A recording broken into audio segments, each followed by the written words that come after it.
Разбрахте, че наш гост тази вечер е Алиосман Имамов, заместник-председател на Движението за права и свободи и заместник-председател на Народното събрание. Сега да продължим там, където спряхме в началото. Вие казахте, че зависи до известна степен от управляващите дали ще има обсъждане и вод на недоверие. Обаче Бойко Борисов преди 2 дни, мисля, каза, че този вод ще бъде изпитание, тест за вас. Знаете ли, трудно се разбира едно такова политическо заявление, едно такова очакване по отношение на ДПС, въпреки че ДПС винаги е защитавала европейските ценности, това е факт, защото, доколкото си спомням, изявлението беше свързано именно с това, че ДПС трябва да доказва своята европейска идентичност, своите принципи като либерална партия, да покаже поведение, което е в интерес именно на тези принципи. В края на краищата ДПС е една от партиите, която подкрепя сегашното правителство. Ние сме го заявявали многократно и ще продължаваме да вършим това, дори и след изборите. Естествено, зависи от това какво ще се получи като резултат на тези избори. Но ние винаги сме готови да преценяваме всичко това, което се случва в тази страна, включително и енергийната политика, от гледна точка на ценностите на Европа и интересите на България. Сега ще говорим за това. Само да кажа, че вие имате намерение да отчетете и гласът на суверена, както казва вашия лидер Местан. Защото това е най-важното. Вие ще гледате резултатите на евроизборите като един истински социологически тест. Да, така е. Темата е доста банална според мен, но очевидно е, че повечето анализатори и политици ще гледат на тези избори като форма на легитимация на управляващите, защото ние бяхме свидетели на сериозни протести през миналата година с внушенията, че това е народа. Тези избори ще покажат именно кой е народа. Онези, които чукат стъпаните и свирят със свирките, или онези, които ще дадат своя вод напълно законно, напълно в съответствие с демокрацията на тези избори и ще кажат именно кой е народа и кой трябва да управлява тази държава. И сега влизаме точно в предизборната тематика. Има съмнение за, хайде да не кажем манипулиране, но за проследяване на вота. За това, че се регистрират толкова много наблюдатели. Това не е ли странно? Изведнъж се появява толкова много. Знаете се казва, че за някой... Обикновено след това, което вие казахте току-що, се продължава с едно НГО близко до ДПС, младежка толерантност и разговора спира до там. Възниква въпроса, има ли други подобни организации? Законът позволява на всички обществени организации, които имат подобни намерения да участват в изборния процес като наблюдатели, да регистрират неограничен брой наблюдатели. Това, което притеснява публиката, журналисти или който и да е... Че ДПС има най-много, т.е. близки до ДПС имат най-много регистрирани наблюдатели. Да, това е така. Но по принцип, че има... Защо има такъв ръст? Вие казвате, има и други. Защо? Първо, защото законът го позволява. Това е една от формалните причини. Второ, увеличението на броя на наблюдателите по-скоро трябва да се разглежда като сигнал за очаквания за известни манипулации на самия изборен процес или неизпълнение на изискванията, записани в кодекса. Това е една гаранция, че изборите ще бъдат проведени точно по правилата, които са записани в съответните законодателни норми. А не като средство за психологически натиск. Аз до сега никога, слушайки внимателно всички анализатори, не съм чул убедителни аргументи, които да доказват възможността за манипулация на вота по време на изборите. А това, че ще има номерация на бюлетините, примерно, дали не би могло да бъде пак начин за психологическа натиск? Представете си един кочан с 1000 бюлетини, всяка бюлетина има номерче. В изборната урна се пускат бюлетините, на друго място в някаква кутия се слагат номерата. Как и по какъв начин може да бъде засечен с магиосничество? Това са някакви хипотетични да има приказки. химери. Добре. Делян Пеевски участва ли в срещите с симпатизанти на ДПС в предизборната кампания? Вижте, в момента всички народни представители работят в своите избирателни райони. Аз съм се засичал с господин Пеевски в неговия избирателен район, Пазарджишки. Участвали сме в мероприятия в населени места в тази област. Предстоят големи национални мероприятия на движението.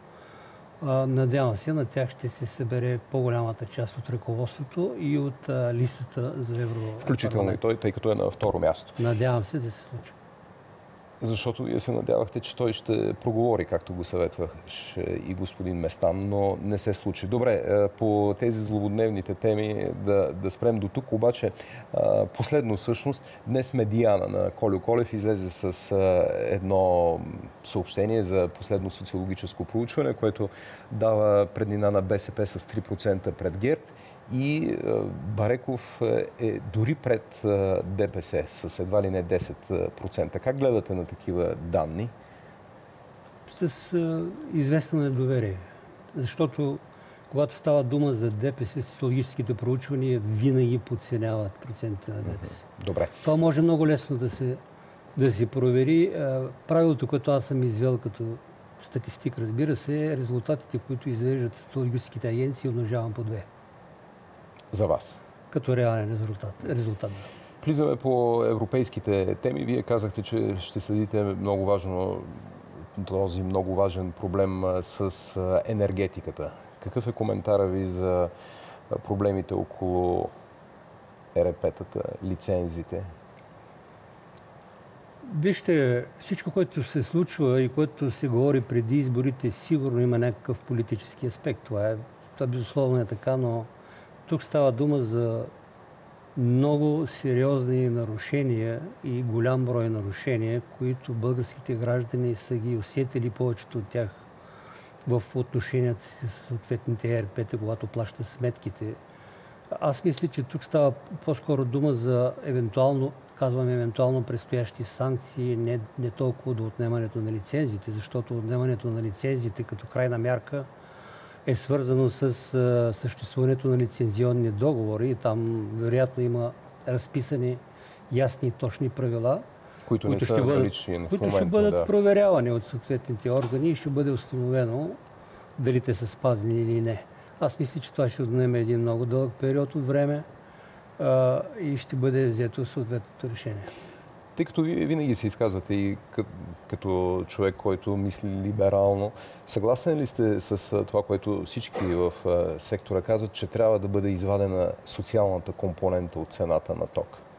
Не, на този път не може да бъде извадена социалната компонента, защото, както господин Божинов спомена, нещата не са толкова елементарни и голяма част от цената в сектора не е пазарна, тя е административно регулирана. Следователно, в съществуването на един непазарен компонент в цената, трябва да се съобразяваме с възможностите на потребителите да плащат тази услуга. Обаче България... Има нещо друго много важно, че електричеството като цена на услуга може да се интерпретира като сток от първа необходимост и едва ли има правителство, което би си позволило да остави своя народ или определена част от своя народ без ток.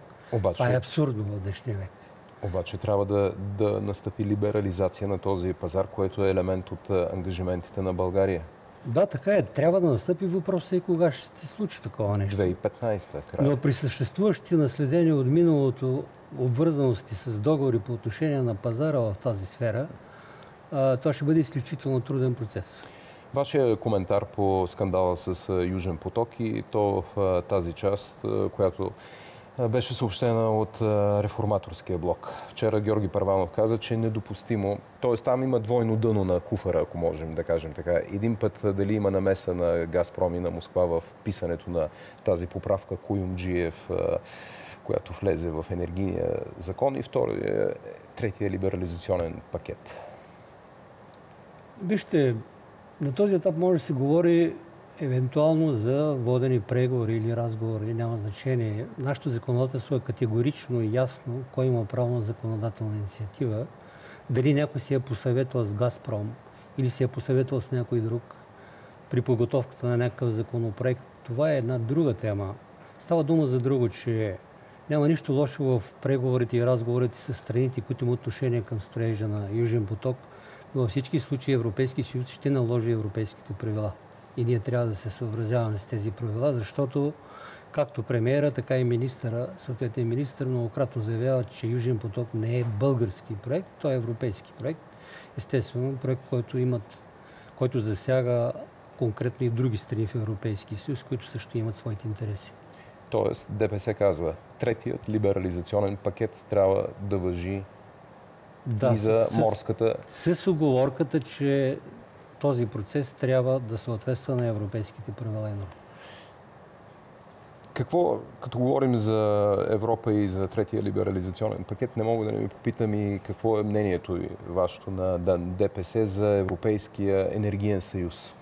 Защото видяхте, това е предложение на Доналд Туск, което част от българските политици го приемат, други не. Аз мисля, че Полша беше най-големия радетел за Европейския съюз. Доналд Туск, министър-председателя на Полша, той го предложи. Вижте, от една такава идея аз виждам поне две ползи за България. Едната полза е гаранциите за диверсификация и за доставките на газ. За България това е изключително важно. Втората полза е България ще бъде принудена най-после да направи много сериозен анализ на енергийната ефективност и да предприеме категорични и ясни мерки по отношение на тази енергийна ефективност, защото не може да членува България в един подобен съюз с тази висока степен на енергоемкост. Това е факт, с който ние не сме се преборили до сега.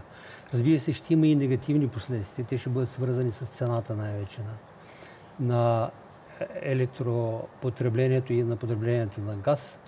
Тази цена вероятно ще трябва да бъде регулирана. Знаете, че в момента има предложение от Европейския съюз за известна регулация в това отношение, когато става дума за взаимоотношенията между Русия и Украина Европейския съюз. Когато става дума за либерализация на цените и регулация на цените, България няма да спечели от този процес. Пак ми намеквам за това, което вие повдигнахте като съществен въпрос. Ще трябва да има социални елементи, които трябва да бъдат поети от социалната система.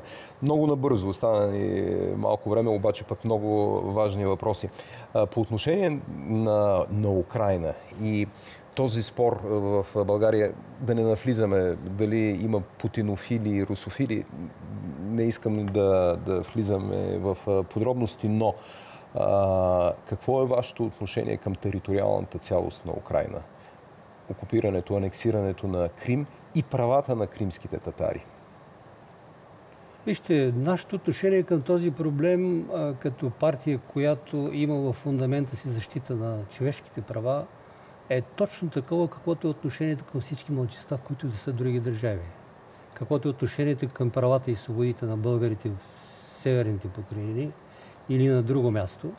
Така че всички действия и всички събития, които биха могли да се случат в Украйна, трябва да дават гаранции, че ще бъдат съхранени тези основни права и свободи по отношение на малцинствата. Още европейска тема. Няма да можем да влезем в пенсионната реформа и здравната, но много държа да чуя какво казвате за ИРМ-2, защото чухте, румънците искат да въведат еврото 2019. България, разбира се, е във валутен борд и така нататък. Не можем да правим пряко сравнение. Обаче, поне в ИРМ-2, което е чакалнята на еврото, какво стана? Никой вече не говори за това. Да, между другото, искам да кажа, че вие основателно подигнахте въпроса за сравнението ни с Румъния особено, защото това трябва да ни притеснява до известна степен. Нали видяхте, извинявайте? Да, видях. Днешния им ръст 3,6. Да, видях и чух коментарите, които са напълно основателни.